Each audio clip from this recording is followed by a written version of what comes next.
Welcome to War Bios, the podcast where we delve into the most pivotal battles in history, examining the strategic decisions, tactical innovations, and human experiences that shaped the course of warfare. Today, we're going to explore one of the most significant conflicts of the Middle Ages, the Battle of Tours, fought in 732 between the Frankish Kingdom and the Umayyad Caliphate.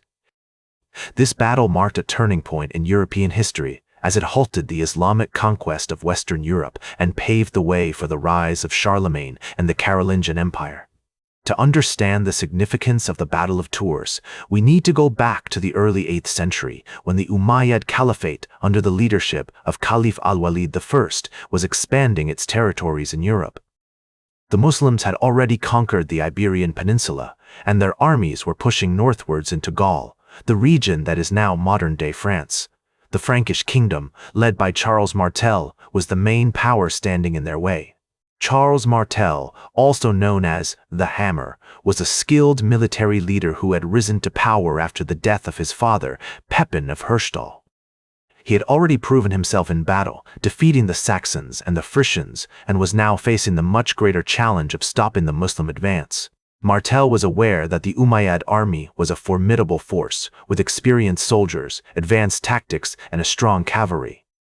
The Frankish leader knew that his army would have to be cunning and resourceful if they were to stand any chance against the Islamic invaders. In 732, the Umayyad governor of Al-Andalus, Abdul Rahman al-Ghafiqi, led an army of around 20,000 to 25,000 soldiers into Gaul, with the objective of conquering the Frankish Kingdom.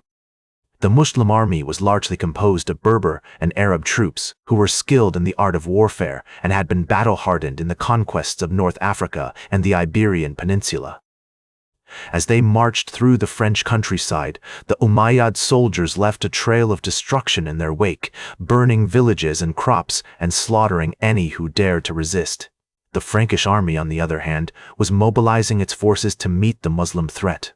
Charles Martel gathered his army, which consisted of infantry, cavalry, and archers, and prepared to face the enemy. The Frankish warriors were largely peasant soldiers who had been called up from their farms and villages to defend their homeland. They were poorly armed and armored compared to the Umayyad troops, but they had one significant advantage: they knew the terrain. The Franks were familiar with the rolling hills, forests, and rivers of Gaul, which would play a crucial role in the upcoming battle. The Umayyad army, with its sophisticated cavalry and advanced tactics, represented the pinnacle of Islamic military power, while the Frankish army, with its sturdy infantry and determination, embodied the resilience and ferocity of the European warrior spirit. The air was thick with tension, as both sides knew that the outcome of this battle would determine the course of European history. The armies faced each other near the city of Poitiers, in a region known as the Aquitaine. The Umayyad army was deployed on a hill, with their cavalry at the forefront, while the Frankish army formed a dense shield wall with their infantry at the center and their cavalry on the flanks. The shield wall, made up of long wooden shields held together by iron bands, presented a formidable barrier to the enemy, protecting the vulnerable infantry from the hail of arrows and cavalry charges. As the two armies stood facing each other, the silence was broken only by the sound of clashing steel, the snorting of horses, and the murmur of prayers. The Umayyad governor, Abdul Rahman al-Ghafiqi, confident in his army's superiority, ordered a series of skirmishes to test the Frankish lines. The Muslim cavalry, with their swift horses and agile riders, probed the Frankish defenses, searching for weaknesses to exploit. But the Franks held firm, their shield wall unbroken and their spirits unshaken. The Frankish warriors, led by Charles Martel, stood resolute behind their shields, waiting for the enemy to make the first move. They knew that the key to victory lay in holding their ground, wearing down the enemy through sheer determination and endurance. The Franks were not a professional army, but they had something that the Umayyad soldiers did not. They were fighting for their homeland, their families, and their way of life. As the day wore on, the Umayyad army began to prepare for a full-scale assault, their war drums beating out a rhythmic call to battle. The Franks, meanwhile, stood ready, their eyes fixed on the enemy, their hearts steeled for the fight ahead. The fate of Christendom hung in the balance as the Frankish army prepared to face the onslaught of the Umayyad cavalry. The outcome of this battle would determine whether Europe would be conquered by the Islamic invaders or remain a bastion of Christian civilization. The Battle of Tours was more than just a clash of armies. It was a collision of cultures, ideologies, and ways of life.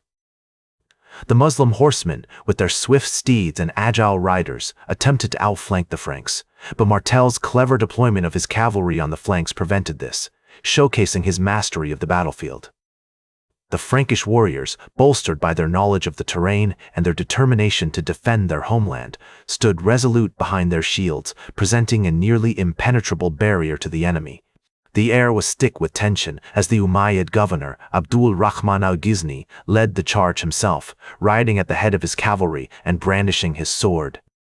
The sound of clashing steel and the thunder of hooves echoed through the valley, while the scent of sweat, blood, and ozone filled the air.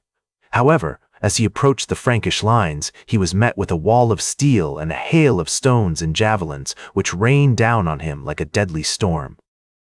The Franks, familiar with the lay of the land, had chosen their position carefully, anchoring their flanks on the nearby forest and the river Clain. This prevented the Umayyad cavalry from outflanking them and forced the Muslim horsemen to attack head-on, directly into the teeth of the Frankish defense. As the battle raged on, the Umayyad army began to tire.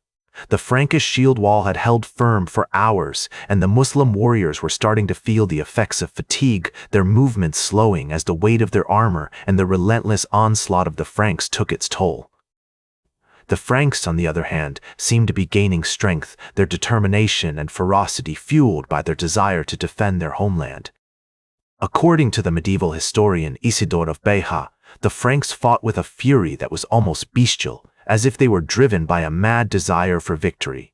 This unyielding resolve would prove decisive in the outcome of the battle. The turning point of the battle came when the Umayyad governor, Abdul Rahman al-Ghizni, was killed in the fighting. His death threw the Muslim army into disarray, and their commander, unable to rally his troops, was forced to retreat. The Franks, sensing victory within their grasp, launched a fierce counterattack, pushing the Umayyad army back and sending them fleeing in disorder.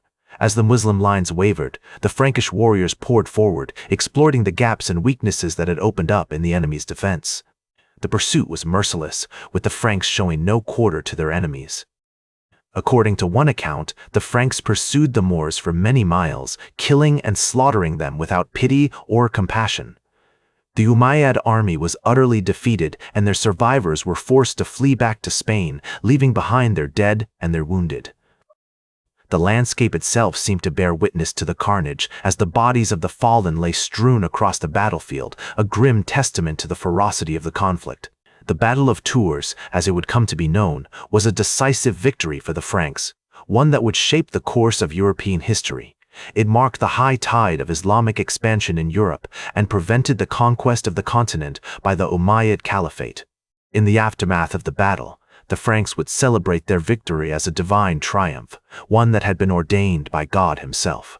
The Church would hail Charles Martel as a hero and a champion of the faith, and his name would become synonymous with bravery and military genius. However, for the Umayyad Caliphate, the defeat at Tours would mark the beginning of a long and gradual decline, as their armies were forced to retreat from Europe and their attention turned to the challenges and conflicts that would eventually lead to their downfall. As the Umayyad army retreated back to Spain, the Franks began to consolidate their gains and secure their borders, their war-weary soldiers rejoicing in the knowledge that they had stemmed the tide of Islamic conquest. Charles Martel, now hailed as a hero by his people, set about rebuilding and strengthening his kingdom, using the momentum from his victory at Tours to expand Frankish control over Western Europe. The battle had marked a significant turning point in European history, halting the Islamic conquest of the continent and preserving the independence of the Frankish Kingdom. The aftermath of the battle saw Charles Martel implementing a series of strategic reforms aimed at strengthening the Frankish military and securing his kingdom's borders. He established a network of fortifications and watchtowers along the Pyrenees, creating a robust defensive system that would protect his realm from future Moorish incursions. Additionally, he reorganized his army, creating a more mobile and flexible force, capable of responding quickly to threats from both within and outside his kingdom. In the years that followed, Charles Martel continued to campaign against the Moors, pushing them back across the Pyrenees and securing key strongholds in southern France. His military campaigns helped to establish a stable border between the Frankish Kingdom and the Islamic territories in Spain, paving the way for future generations of Frankish leaders to build upon his achievements. The Franks' victories in these campaigns were often hard-won, with both sides suffering heavy casualties. But ultimately, Charles Martel's strategic vision and tactical genius proved decisive. As the Frankish kingdom expanded, its culture and institutions began to take on a more defined shape. The Catholic Church played a significant role in this process, with bishops and clergy serving as advisors to Charles Martel and his successors. The Church's influence helped to promote a sense of shared identity among the Franks, fostering a sense of unity and purpose that would serve them well in the face of future challenges.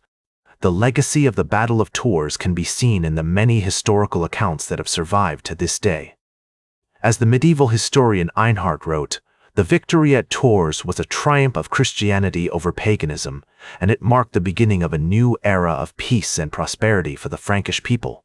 This perception of the battle as a divine triumph has endured for centuries, with many historians viewing it as a pivotal moment in the struggle between Christianity and Islam. The notion that the Franks were defending not just their kingdom, but also their faith, helped to galvanize support for Charles Martel's campaigns, creating a sense of moral purpose that would underpin Frankish military efforts for generations to come. Today, the Battle of Tours is remembered as a landmark event in European history, one that helped to shape the course of Western civilization. As historian Victor Davis Hanson has observed, the Battle of Tours was a classic example of a defensive battle, where a smaller force used terrain and strategy to defeat a larger and more powerful enemy. The battle's significance extends far beyond the military realm, however, with its impact still being felt in modern times. The impact of the Battle of Tours can be seen in the development of Western Europe, as the Frankish kingdom emerged as a dominant power on the continent. The battle helped to establish the Franks as a major force in European politics, paving the way for the rise of Charlemagne and the Carolingian Empire. It also marked the beginning of a long period of Christian-Muslim conflict, which would shape the course of European history for centuries to come. The clash of cultures and ideologies that began at Tours would continue to reverberate throughout the Middle Ages, influencing everything from art and literature to politics and warfare. It marked a turning point in the struggle between Christianity and Islam, and it helped to shape the course of Western civilization. As historian Thomas Madden has noted, the Battle of Tours was a reminder that the fate of civilizations is often decided on the battlefield, and that the courage and determination of individual warriors can change the course of history. The bravery and sacrifice of the Frankish soldiers who fought at Tours serve as a powerful reminder of the enduring importance of military valor and strategic vision. In conclusion, the Battle of Tours was a pivotal moment in European history, one that had far-reaching consequences for the development of Western civilization. That's all for today's War Bios. Remember to like, share, and subscribe, and until next time, I'm General Biography reminding you to keep marching toward victory.